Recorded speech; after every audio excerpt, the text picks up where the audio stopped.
This episode of Says Who is brought to you by you. That's right, you, the one listening right now. Thank you.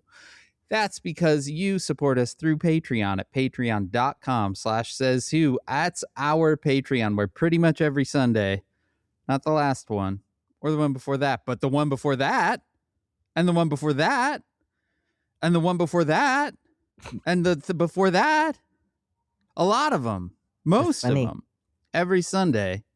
You get this all over again. You get me and Maureen doing a little thing we call the Town Watch, which is 30 minutes looser. A lot of fun. That's for you if you give it the $5 or $10 a month level. That $10 a month level also gets you a sticker in the mail. Made by me, packed by a 10-year-old. Everyone's happy. They're great. The Says Who Sticker Club. All of that for you at patreon.com/sayswho.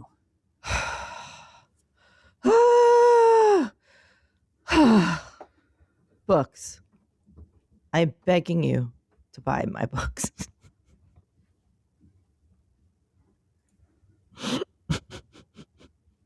Just please do it. It's good. Okay. Yeah, Maureen writes books. Maybe you didn't pick up on that part. I do it. She loves it. She lives for it. Off. And you can buy her books anywhere. Literally anywhere. Anywhere. Look behind you. Gas station. They got them at the shoe store. Burger King. Yeah. Anyway, you can also buy them at kickbezosintheballs.org. That's our own little bookshop where we not only have quick links to all of Maureen's books, including her forthcoming book, but you can basically buy any book. I buy a lot of books that way. kickbezosintheballs.org. And hey, if you're buying things on the internet, you can always go to merch.sayswhopodcast.com, where we have a ton of Says Who merchandise, just lots and lots and lots of it. And if you're buying stuff, hey, also visit shop.dansinker.com, where I sell a bunch of stuff, patches, shirts, stickers, hats. I sell a lot of hats now, which is great. Anyway, all of that available to you on the internet. The internet. Quack, quack. There's a little chicken noise. I like that chicken noise. That was nice. Quack, quack. Felt like a chicken. I was hanging with a chicken. I wouldn't mind hanging out with a chicken, actually. It'd be a lot of fun. Do you want me to be a chicken this whole episode? No. Hey, Dan, guess what? What? We're not dead.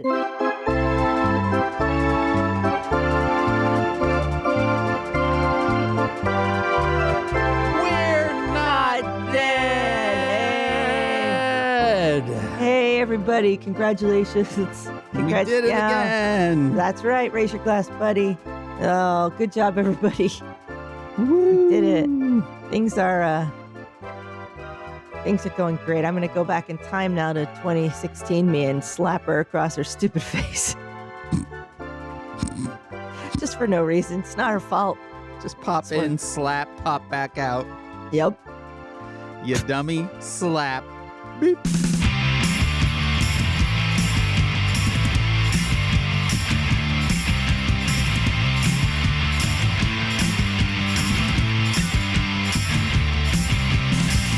Welcome. Just let me have it. You have it. You can have it. But finish. It says who, the podcast that's not a podcast. It's a coping strategy. I am Dan Sinker. I'm Maureen Johnson. Whew. We're back on home turfs. We're back on home turfs. You were at your home turf last week. I was not at my home turf last week. And then you left and went to your parents' house. Yes, I did. Yes, and I did. I stayed in Colorado, and we came back on Sunday. Now, you came back last night, which is why this episode is coming out a little bit late on Wednesday. I got a panicked text from Maureen yesterday being like, I have to pack up and everything, and can we not do this today? I was like, yeah. I said I could do it later. You were like, what about later? I was like, no, how about just tomorrow? Thank you, Dan. So here we are. Yeah, Dan and everybody, friends, SaysWhovians, and What's nice about SaysWhovia is I never feel the need to explain I don't need to apologize. Okay. I mean, I'm feeling crispy, like emotionally crispy. you look it. Feeling crispy. It has been, I realized the sled ride of finishing the book, Yeah. having pneumonia, finishing the book, doing another full project in there that I'm not discussing. I'm just saying another full project appeared in there. And dealing with my family, which meant because my mother just had surgery and they were both sick, and my father kept saying things to my mother like, I want you to go to the store and buy me 20 containers of soda. And I was like, so I did everything. So Fun. I just kind of woke up running. Fun. Nice. But it was the things I was supposed to do, the shopping, the cooking, the clean. My mother felt bad. She's like, I can do some of this. I was like, you will sit. You are supposed to be resting. I just never stopped. Yeah. And whenever I sat, I had to work on the project. And I would look at the 80 unread emails in my inbox, and then I would get back up and they'd be like, we need you to do this. And there's something, and all the while, let's just say that all the while I was not getting necessarily the respect one would generally hope for in a kind of,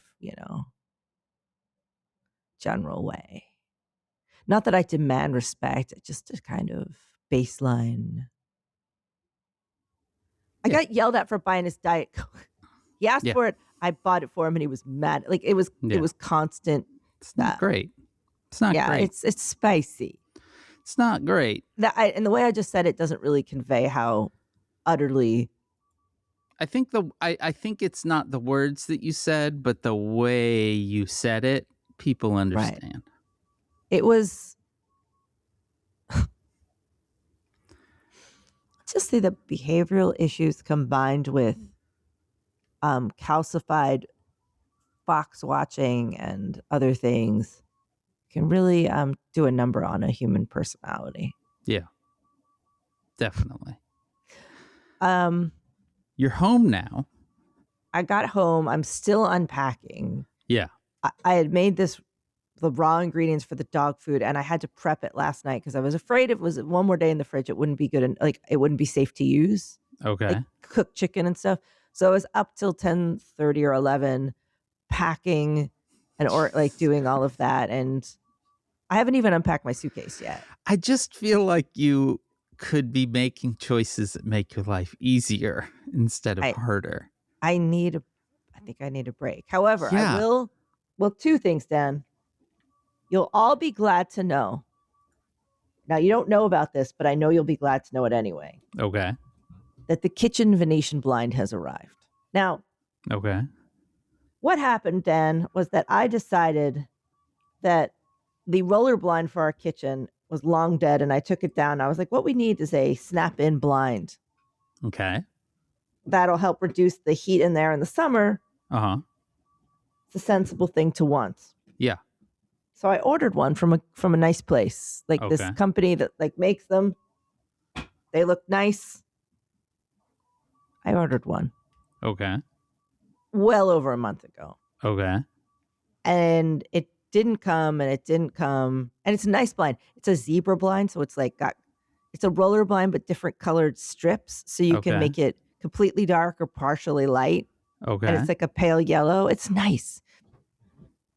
And our kitchen gets to be 10 billion degrees in the summer. The idea is reduce some of the heat. Yeah. Diffuse light, pretty white, creamy light. Okay. So I order it. Yeah. And then after 3 or 4 weeks or so, I don't get it. And I send them a note hey, can I have my blind? Yeah. And they're like, please trust us. Your blind is on the way. Okay. And then they're like, we will update you. And they didn't update me. And I was like, can I have my blind? And they were like, we are so sorry for not updating you. We will check. And then they kept, and they're like, for some reason, your blind was sent to the wrong place. Okay. So we will find the blind. Please trust us. They would constantly be like, please trust us. We will find your blind. So these people went on from China, went on a mission to find this blind. Okay. For a week or so. Exciting. Then they found it and they shipped it to someone in Chicago. Oh, who then was it personally, I thought it was you because I saw I was getting this DHL package from Chicago.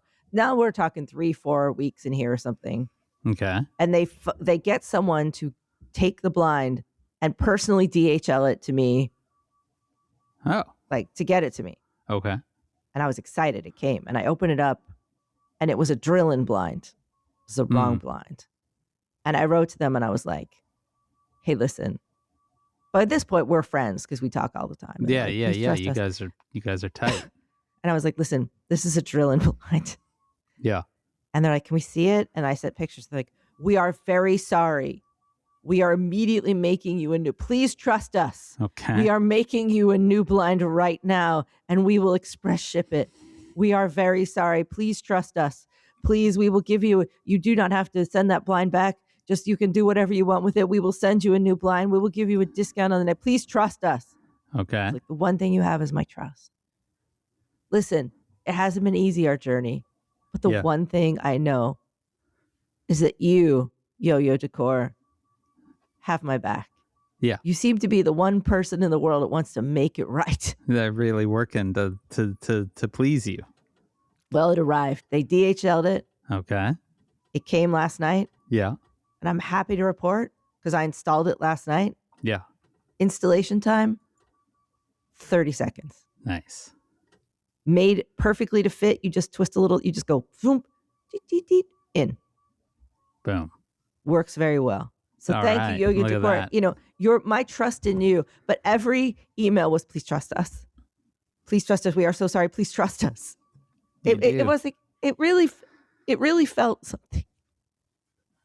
Okay, 2 more important pieces of information. We live in a low trust environment right now, so I think it's nice that you have someone you can trust. Please trust us. Yeah. Please trust us. I just started to feel bad for them because I was worried that they were like being threatened or something. You know what I mean? They were just like, we're so sorry.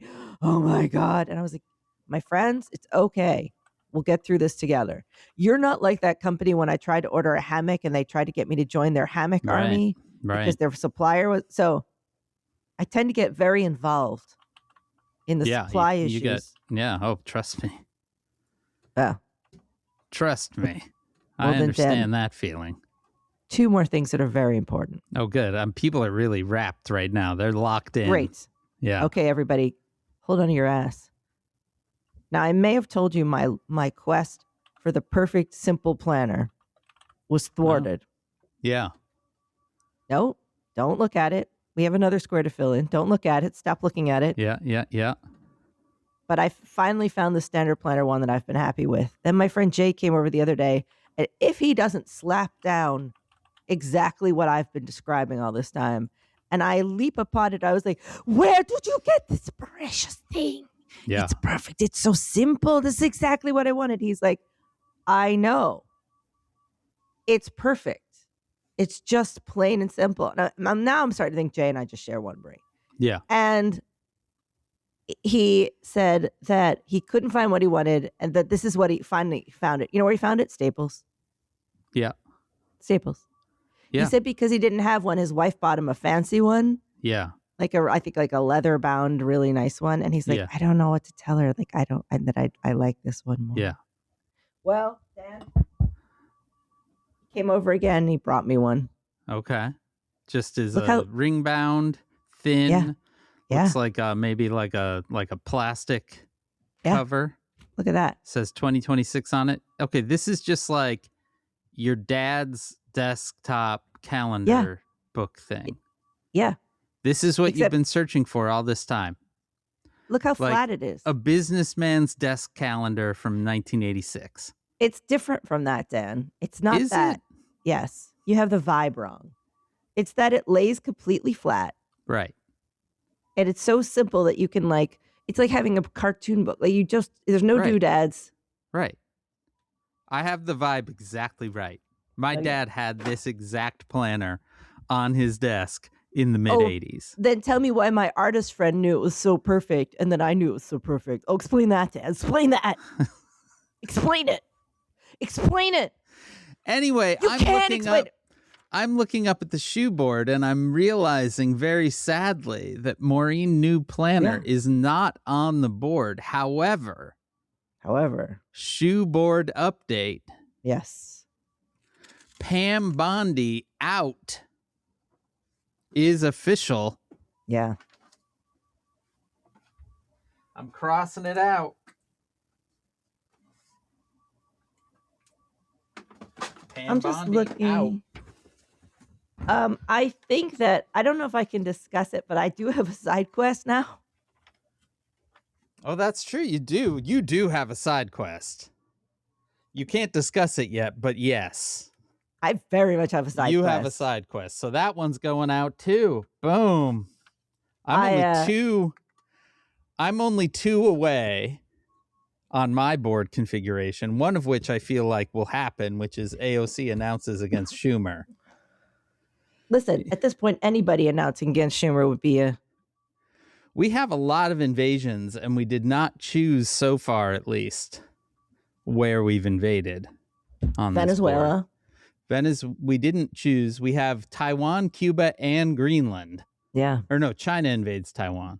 Yeah. Invade Cuba, invade Greenland. NATO falls apart is close. It's just,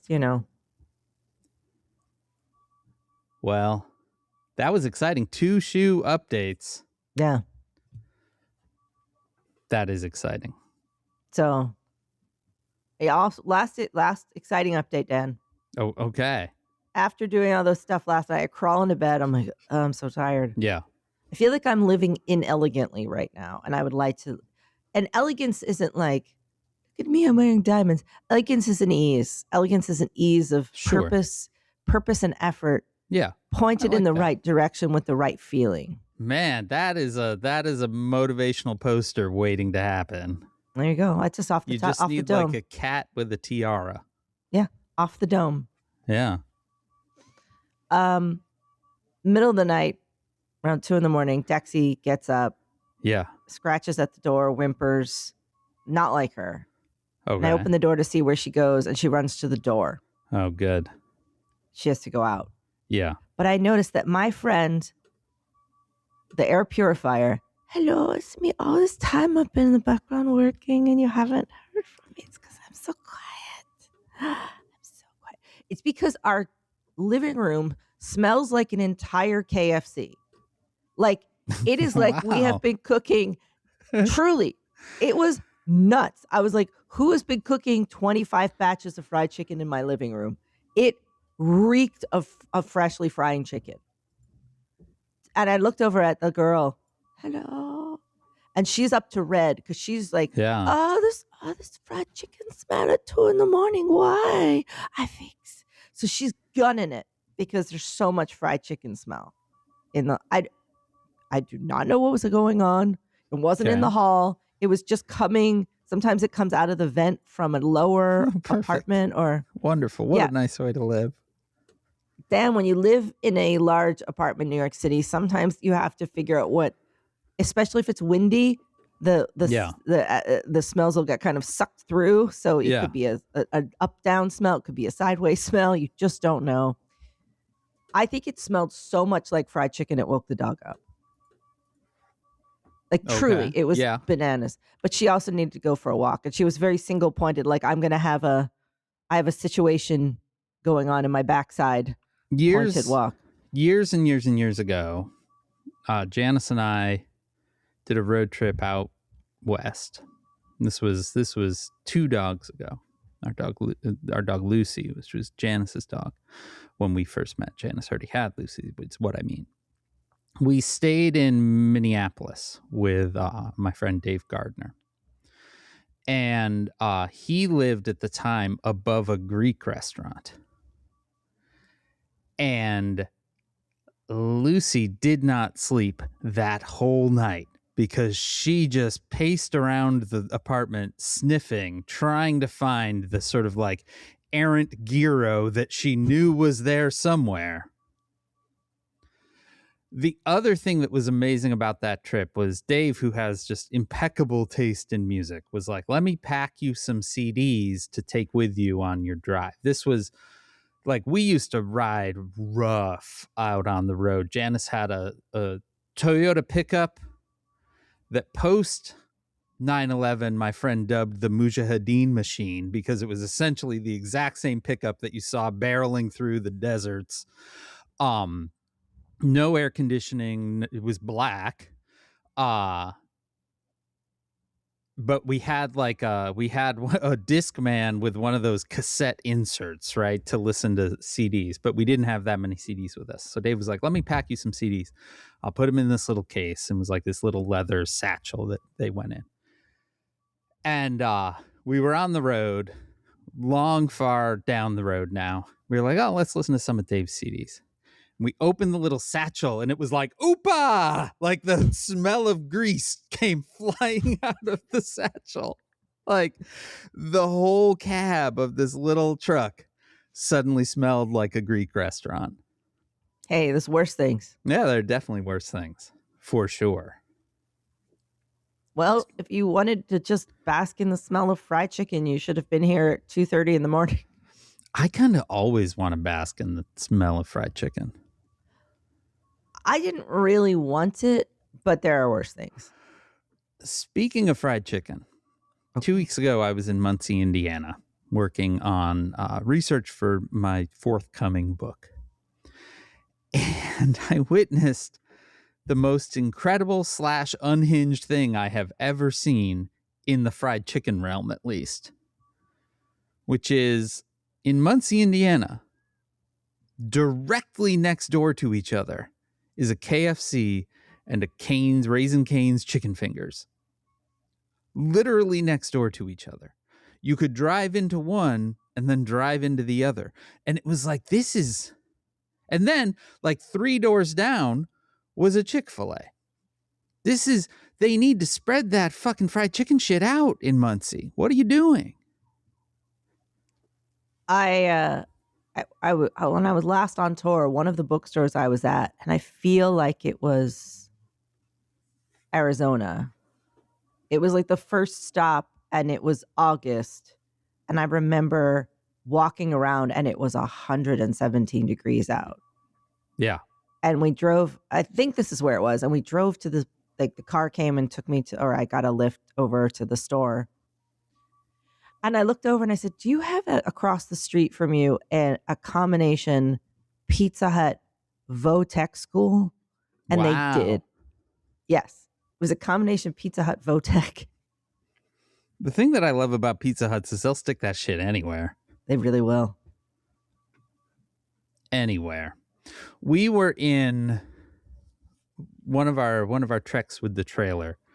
We stayed at a city park in a very small town called Gothenburg, Nebraska, that did have a Pizza Hut, a standalone Pizza Hut, which I feel like you never see anymore.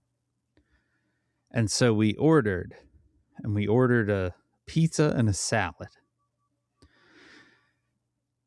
And I've never seen a restaurant get so thrown by a salad. They worked hard. They worked hard on that salad. The pizza was sitting there waiting to be picked up for a good 15 minutes before the salad was finally fully assembled. It's like the time Oscar ordered a rare steak at Chili's. It was. Something I still think about, at least, it's not every day, but it's once a week. That has become a point of familial discussion here, even, Oscar's rare steak at Chili's. Mm-hmm. They were really proud of that. They were really proud of this salad, too. They were like, Is the salad all right? I was like, it looks great. Thank you. Yeah. They're like, you trust us with this? You could tell that they were like, someone's finally done it. Get the good meat. And they went out back and they found the one they'd been saving. And they're like, he believes in us. It was amazing. I live with a very wonderful, special man who occasionally will do things like order a rare steak and a Chili's and then turn to you and go, what? What? Why is everyone staring at me? Me. Why is everyone looking at me? Hello. I have an ease. I have an elegance of living. A softness, a pointedness, that equal expectations. I let them go. I don't own the product of my labor or my quest. I give that to the universe. Yeah. Well, Maureen Johnson, speaking of the universe. You may have noticed, you guys, there was a lot going on this week, and so far we hadn't talked about it. Well, we are now. Because civilization did not end last night at 8 p.m. Eastern, as Donald Trump had threatened earlier in the day. The latest in a series of deadlines he gave Iran to reopen the Strait of Hormuz, the tiny choke point in the Persian Gulf that everyone said if you attack Iran will become a major problem, and it became a major problem. Yeah.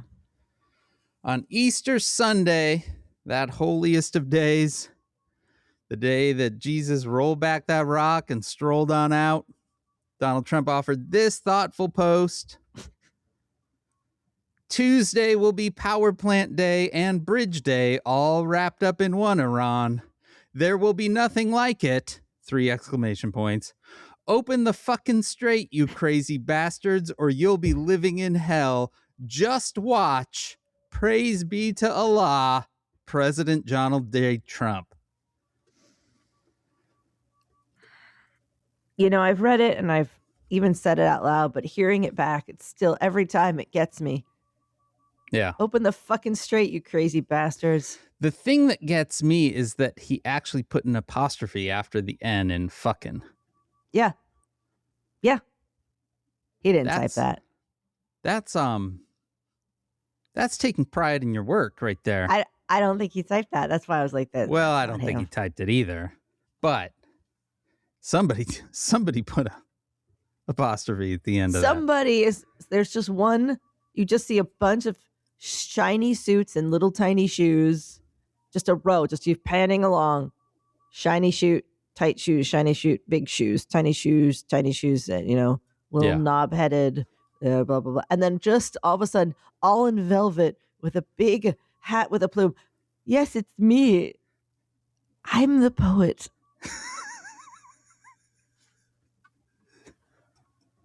Whenever there's a flourish needed, I'm here.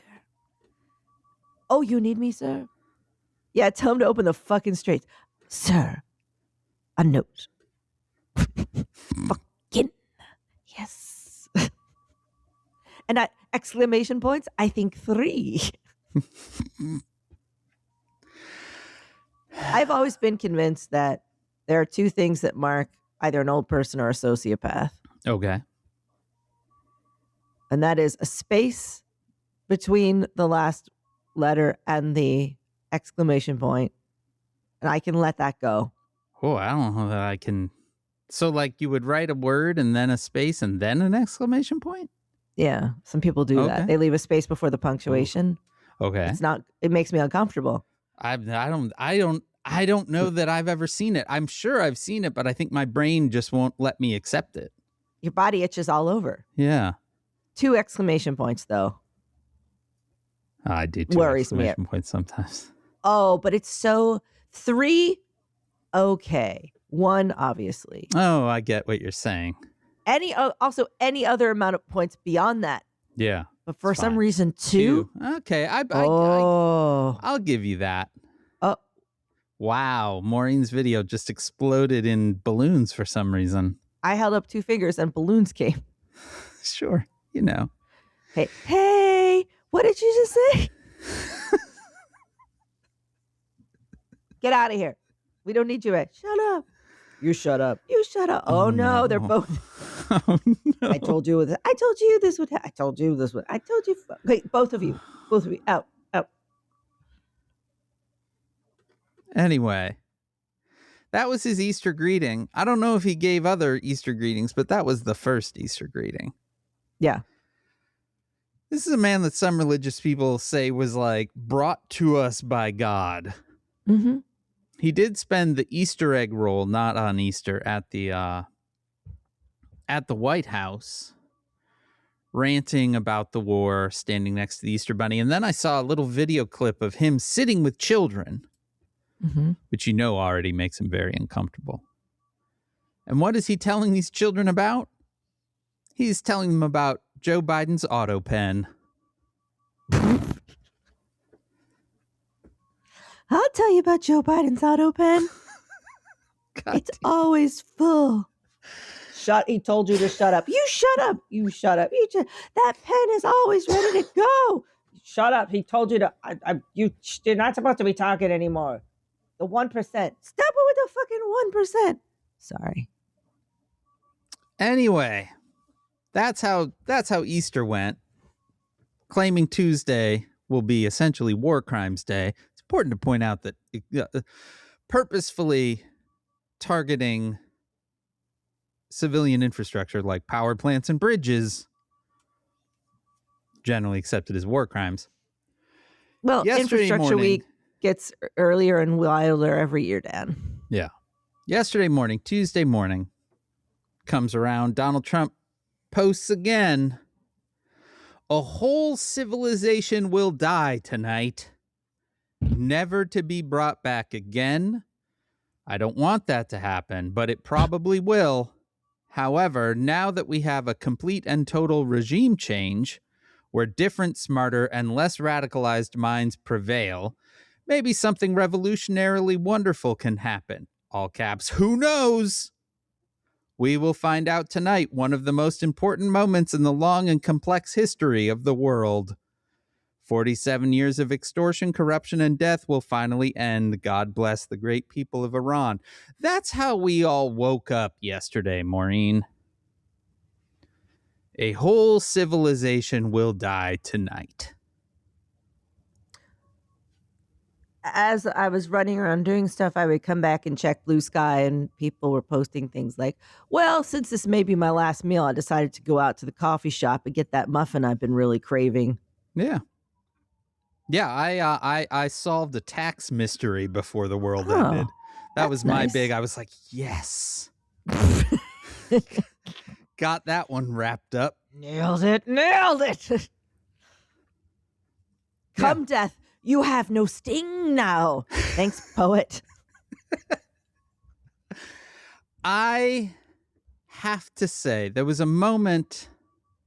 We'll get to the resolution in a moment. But I realized there was a point yesterday where I realized, this feeling of, are we all going to die tonight by nuclear bombs? Yeah, old school. This is the feeling of my childhood. 100%. This is just what it felt like to live in the world. This is if for all of you too young, this is absolutely what it felt like. As entertainment, they would do you want to watch a movie about what happens when the nuclear bombs fall and everyone's faces fall off? Do you want to see that? We had to, for school, read a book. Not the day after, but another book similar to that. It may have been the day after. And it was the most harrowing book in the world. Yeah. There was a point yesterday where I was like, maybe I should start smoking.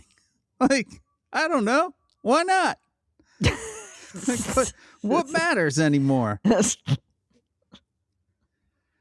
Anyway, Maureen, we're not dead. Dan. Yeah. Look, as long as we all get out there and vote in November, this will all be fun. Yeah. Chuck Schumer did write a sternly worded letter. Oh, thank God. Yeah. I was worried he wouldn't. He didn't get as far as how many House Democrats got, which was to call for impeachment. Correct. But he just said, this is no good, guys. Don't talk like that. Yeah. You better watch yourself. Why is Chuck Schumer? Yeah, great question. You know what? Why? My favorite thing in the whole world right now is if you mention on the internet, or more specifically on Blue Sky, that perhaps the Democrats should be doing more. You get just inundated, absolute pile on with people being like, well, what do you expect them to do? They're just a turtle laying on their back with their little tiny little tiny feet flipping and flipping, and what are they supposed to do? And hey, while we're at it, what are you doing? You aren't doing anything. You're just here fucking posting on Blue Sky. What do you think is gonna happen if you're not doing anything? Why do you expect them to be doing anything? Really, it's your fault. There's no distance between you and Donald Trump here. You're the worst person that's ever existed because you said these poor, helpless Democrats could possibly be doing anything other than what they're doing. And listen, another thing, what they're doing is none of your business, because if they're planning anything, do you expect them to just explain those plans to people, to let it all out before they're able to spring their trap? Who are you? Are you a plant? Are you trying to get them all rounded up and arrested? Because that's what you're doing right now. Why would they be explaining their actions to you? You who all they do is post for clout. You who just is here yapping and yapping while they're doing the hard work that they can't tell you about or they'll get arrested. That's what happens when you post on Blue Sky right now. I'm going to have an asthma attack. And I love it. I love it. Close. I love the internet. My lungs just turned inside out. I love the internet. I love having opinions about Democrats on the internet. It's great. It's great. Anyway, we got a sternly worded letter. You need an inhaler? I'm okay. Okay. From Chuck Schumer. So that was great. But we are not dead, because at the last minute, Donald Trump announced that there would be a ceasefire. And we didn't die. Man's into edging. Now, what that ceasefire looks like is essentially a better deal for Iran than they had before this whole war started. Yes. They are still in control of the Strait of Hormuz. They are now charging for boats to go through it. I believe it's $2 million a boat. $2 million bucks a boat. Yeah. It used to be $0 million a boat. Worth pointing out, they just sailed through it, no problem. Hey, listen, I don't like that we're now at the point where we're on board with the Iranian regime, but fair play. I mean, fuck it, why not? Yeah, so we're not dead, which means, Maureen, I get to tell you about the teleporting guy. Dan, can I just say, though, before we get to my new boyfriend, clearly, that now we live in this kind of Dread Pirate Roberts situation where every day he might potentially go out and be like, I'm going to go destroy a civilization again, maybe tonight. And we're just constantly going to be riding up and down even more than we were before. Right. Oh, 100%. He's given a 2-week deadline on this shit. And the thing about this man is he just wants attention, and he got a lot of attention yesterday. Yeah, he's not going to wait 2 weeks. So, yeah, it's definitely... That's like watching my dad try to wait for a soda. That's not going to happen. It is very much what it felt like to grow up back in the day. Oh, yeah. But Maureen... What? I want to change to a more pressing subject. Give it to me. Which is Greg Phillips, the FEMA official in charge of flood and fire response. Mm-hmm. He went on a podcast, right-wing podcast called Onward, where he explained that he could teleport. Fuck yeah, he can. And now, I don't want to just give the headline version of this. I want to read you exactly what he said about teleporting. Mm-hmm. It's Give it to scary in a way. I mean, you don't really know, okay, is this evil? Is this good? What is this? What do I do with this? How do I deal with it? I was on the phone. Oh my God, what's happening? And I was landed about 40 miles away in a ditch outside of a Baptist church in a tiny little town just where you cross over the border. It was an incredibly frightening moment to experience yourself in your car, flying through the air. Teleporting is no fun. It's no fun because you don't really know what you're doing. You don't really understand it. I was with my boys one time, and I was telling them I was going to go to Waffle House and get Waffle House. And I ended up in a Waffle House. This was in Georgia. I ended up in a Waffle House like 50 miles away from where I was. They said, "Where are you?" And I said, "Waffle House." And they said, "Waffle House where?" That's who's in charge, Maureen,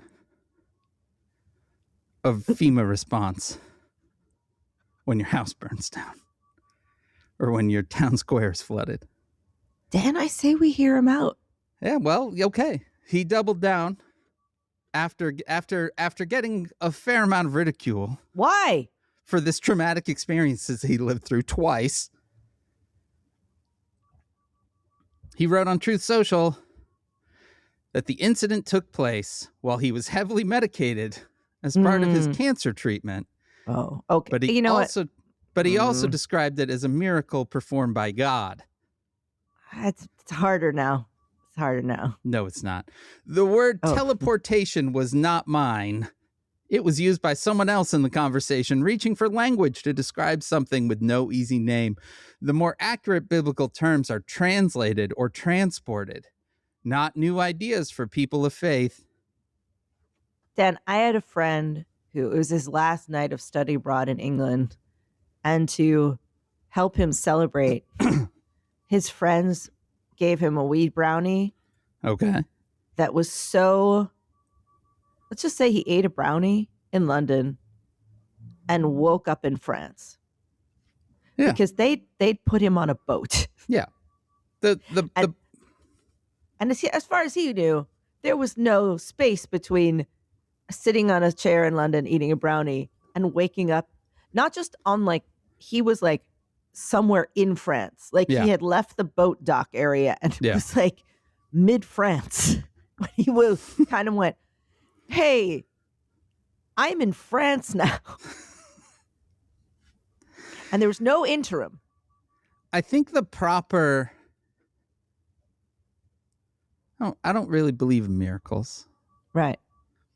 I think if you wake up in a ditch outside a Baptist church, I think probably you were drunk driving. I'm going to go ahead and guess. Or heavily medicated. Did a Waffle House. But Maureen, I want to let you in on a little journalism secret. Give it to me. Similar to how movies release their Oscar bait at the end of the year. Right. Because then it's closest. There's still buzz about it when the Academy. You play a nun or a Nazi or... Yeah.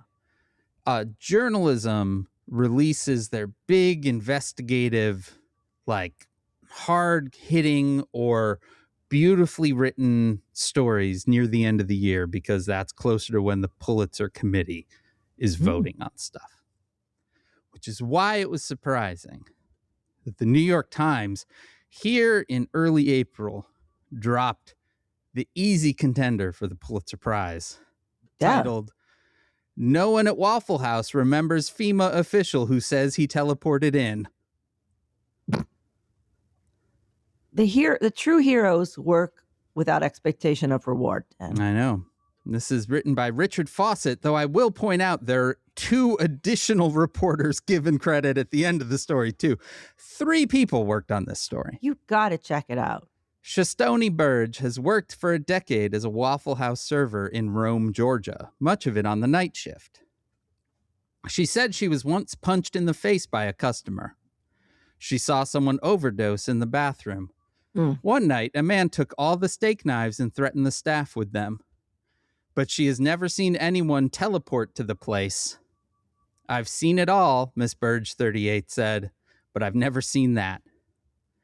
Nor, Miss Burge said, has she ever laid eyes on Greg Phillips, a top official at the Federal Emergency Management Agency, who has generated numerous headlines and at least one biting late-night comedy segment for his claim that he once teleported to a Waffle House in Rome, a city of 39,000 people northwest of Atlanta. Indeed, among roughly 24 workers and regulars interviewed this week at Rome's 3 Waffle House locations, none said they were aware of anyone traveling to the 24-hour restaurants by paranormal means, despite their reputation as powerful magnets for the sort of idiosyncratic characters who tend to surf the psychic fringes of the American South. That's a beautiful sentence. Yeah. Yeah. These reporters, interviewed roughly 24 workers and regulars. They checked it out, Dan. They checked it. They did the work. They did the work. They did the work. I'm going to skip ahead. No one at any of the 3 Waffle Houses recognized his picture. Well, do you look different This is how much they did the work. Do you look different when you teleport to a Waffle House? Well, it's interesting that you ask about what's the deal with teleporting, because they did that too in a phone interview on Thursday. Sidney Perkowitz, emeritus professor of physics at Emory University, said that pulling off the teleportation of an entire human being would be a neat trick. The amount of information you need to reproduce something as complicated as a body is so immense that I don't think there's a number that can express it, he said. Expressing what you need about every atom, every electron, etc. is just off the charts as far as the data goes.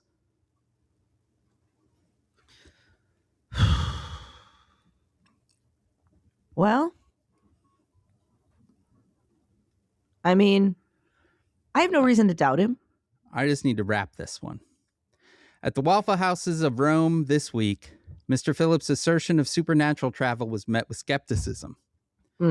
At the branch on U.S. Route 411, close to a Quality Inn and a pest control company, Estelle Mandeville, 27, was finishing up breakfast. Miss Mandeville, a North Carolinian who was traveling for work, described herself as, quote, uncomfortably atheist, and noted that she personally had come to Rome in a 2018 Kia Niro. Grant Sykes, 20, a student at nearby Berry College who hopes to attend an Episcopalian seminary one day, said that the divine power from his experience expressed itself in more subtle ways. He said he felt the presence of God at that moment as he wrapped up a late, mellow breakfast with his grandfather, Larry Kellogg, 83. Austin Spears, 29, a land surveyor, also found Mr. Phillips' story to be dubious, but he also acknowledged that all human lives are studded with little mysteries. These people rule. I can't say I've been drunk little mysteries. I can say I've been drunk and ended up in a Waffle House, Mr. Spears said. Don't know how I got there, but I was there. That's right. Chris Hippensteel and Scott Dance contributed reporting. I also ate a brownie once, Dan, and I was in an apartment, and the next thing I knew, I was on the roof of a different building. I once was in Washington, D.C.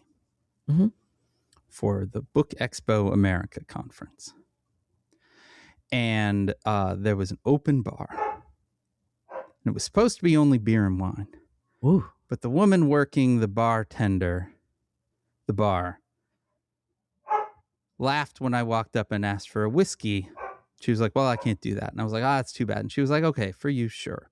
So then I drank a lot of whiskey. And then we got empanadas. And I explained to everyone, there were probably 5 or 6 of us there, that what we needed to do right now was walk to the Vietnam Memorial. And I don't know if we ever got there, but I was determined. I was determined to get to the Vietnam Memorial. And then I woke up the next day in our hotel room.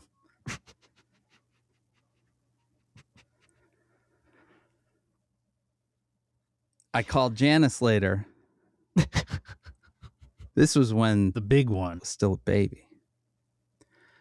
And I was like, I got really drunk last night. She was like, oh, did you? I was like, yeah, I was going to walk to the Vietnam Memorial. She's like, I know. She was like, I was like, what do you mean? She's like, oh, you called me to tell me.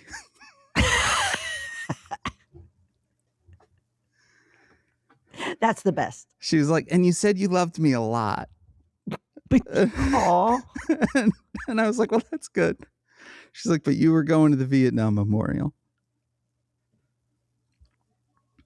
We had a friend in graduate school that was a very polite, overly polite Southerner from Yeah. like society. Okay. He had like fully come out into society. And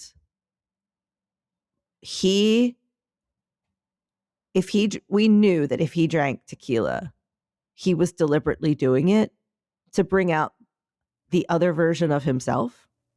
Oh, okay. And we knew what would happen. Yeah. Because he was like, I'm going to have a tequila, just the one margarita. And we would be like, oh no, he's doing it. Because you could just tell he was crackling with repression in a lot of ways. Yeah. And he was like, I'm just gonna have the one. Oh, you all don't mind if I just have the one little margarita. I just think it'd be so tasty. And then he turned into this maniacal. He had worked in France for a little while. And then he came back when the school was off. He was also a lawyer, and he went and worked in France and came back from the summer. He had cigarettes all the time, and he's like, let's take the subway. And so he would run down into the subway. We'd have to chase him. And then he would go up to the biggest person on the subway, and he would like light a cigarette and blow smoke in their face and go, you can smoke in the subways in France. My boyfriend at the time was a big guy. Yeah.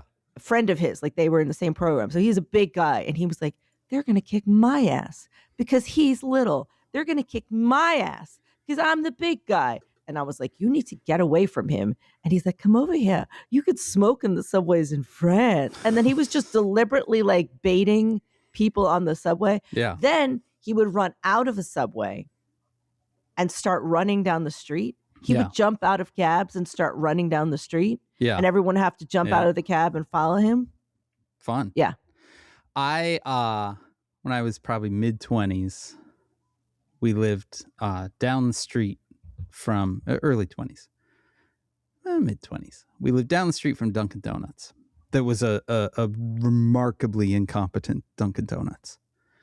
I don't know that there was ever a time that I got what I ordered in the bag, and you would just get wild things, like the kind of thing that you would be like, any person paying attention to what they're doing would think, did somebody order this garlic bagel with strawberry cream cheese? Or did I just not listen? Right?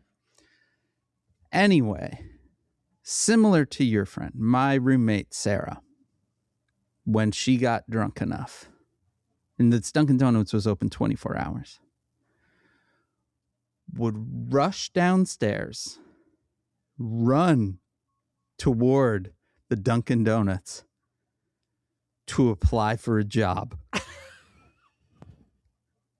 to make it better. She'd be like, I'm going to do it. I'm going to make it better. And then we would all run after her, also drunk, holding her back. You can't do it tomorrow when you're sober. You can't apply right now. But she would go. It would be cold out. She would not put coats on or anything. She would just head down in a robe to walk into the Dunkin' Donuts drunk to apply for a job. All right. I'm going to out my friend Jay, who helped me do this book. When Jay, Kate, and I, my agent and I, all lived together when we first moved to New York, we did a house party. Yeah. And Jay is incredibly polite. Yeah. He wore a tie every day. He was drunk, whatever, tie, like always like, hello, super polite. He got so drunk at this party we threw that he vanished. And for a while, we're like, where's Jay? He teleported to a Waffle House. He teleported. He was just gone. Yeah. And then he came back and he's like, come into the hallway. I need to tell you something. And I was like, okay. And I came in the hallway and he said, and he reaches into his pocket and pulls out all these tiny plastic animals like little kids would play with. Uh-huh. And he went, I stole these from a store. And then I realized what I had to do was I walked down the street and I tried every car door to see if it was open. And if it was, I put one of these animals on the front seat and then I closed the door. So I did a bunch of those and these are the ones I have left. He'd gone on a mission then. To be 20 and drunk. Jay, I'm sorry, but you know what? That was one of the funniest things you ever did. But it was like he'd come back from like the war, like he was a spy. Like, yeah. I need to tell you about my mission. Which is all to say that, God damn it. And having written a book about a people like unexpectedly end up at a Waffle House, I say I salute you, sir. Yeah. God damn it. Thank you for teleporting. Yeah. If you've got the power. You are the hero. You are the hero we need. Yeah. I once. Are you familiar with Waffle House's menu? Kind of, yes. Okay. So Waffle House's main deal, other than waffles, I personally think that their mainer deal than waffles, despite the name, is that you can get hash browns with almost any topping that you can imagine on them. Are we just gonna glide past the fact that you said mainer deal? Okay, just keep going. Yeah. Okay. Including, you can get the hash browns with every topping on them. This includes not just cheese, onions, and all of that, but chili and sausage gravy. And once, I got the hash browns with everything. How was it? It was transcendent. But I could never do it again. But it was amazing. You just said that like you were telling me one of the great like life mysteries. Yeah. I think everyone should do it. I'm now going to look up when they every made the possibility. When they made the Let It Snow movie, we changed Waffle House to like Waffle Town or something like that. And they built a diner on the set. So I have this book that I wrote with John Green and Laura Myrickle called Let It Snow that Netflix made into a movie. Yeah. We got to go to the set and they built a diner inside. Yeah. So this room had a diner in it that we could like go around and there was stuff in it that worked. It was amazing. Yeah. And they made these giant menus that were fully written out. Yeah.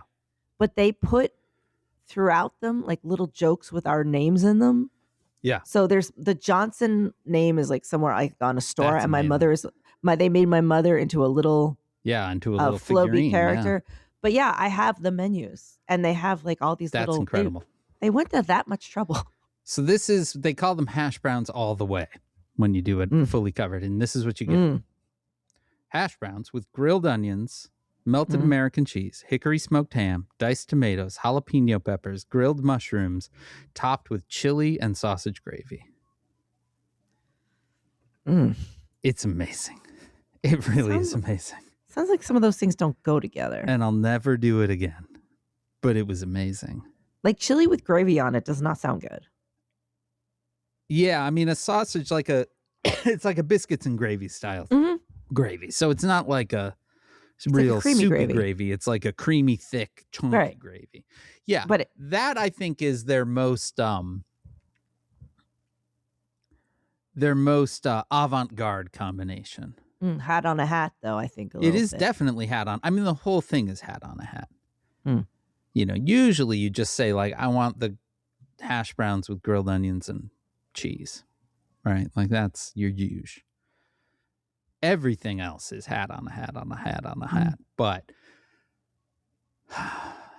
not a religious person. Waffle House, hash browns all the way. Gets you close.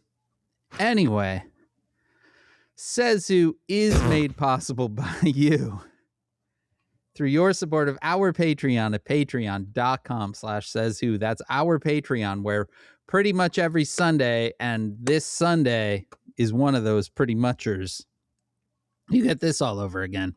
You get me and Maureen doing a little thing we call the Town Watch. That's if you give it the $5 or $10 a month level. What does that money do? That money helps get this thing goddamn done for 10 years. So thank you. If you're giving it, thank you. If you aren't, maybe consider it. Why not? Patreon.com/sayswho. Our theme music was performed by Ted Leo. Our logo was designed by Darth. You can contact us at SaysWhopodcast.com on Blue Sky, at SaysWho at omfg.town on Mastodon. You can always email at hey, that's HEY, at SaysWhopodcast.com.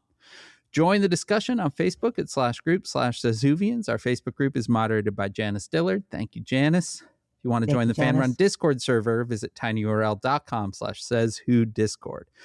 Spread the word, subscribe, leave stars and reviews on Apple Podcasts, Spotify, or wherever it is that you listen. And you can join us next Wednesday, April 15th, tax day. Who doesn't like that day this year? Who doesn't love paying their taxes in 2026? What a patriotic, God bless America thing to do. We'll see you then. That's when our very next episode is. From my basement in Chicago, back in Chicago, finally, I'm Dan Sinker. And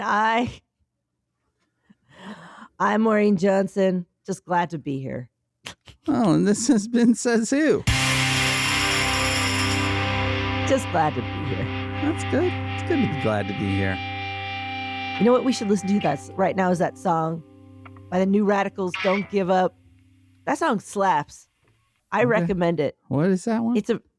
It's the Don't Give Up, you got a reason to live. You only get what you give. Maybe it's Get What You Give. Okay. Look it up. It's the most upbeat pop song that has ever existed. I got one more. I got one more upbeat. What? Canadian one-hit wonder Len, Steal My Sunshine.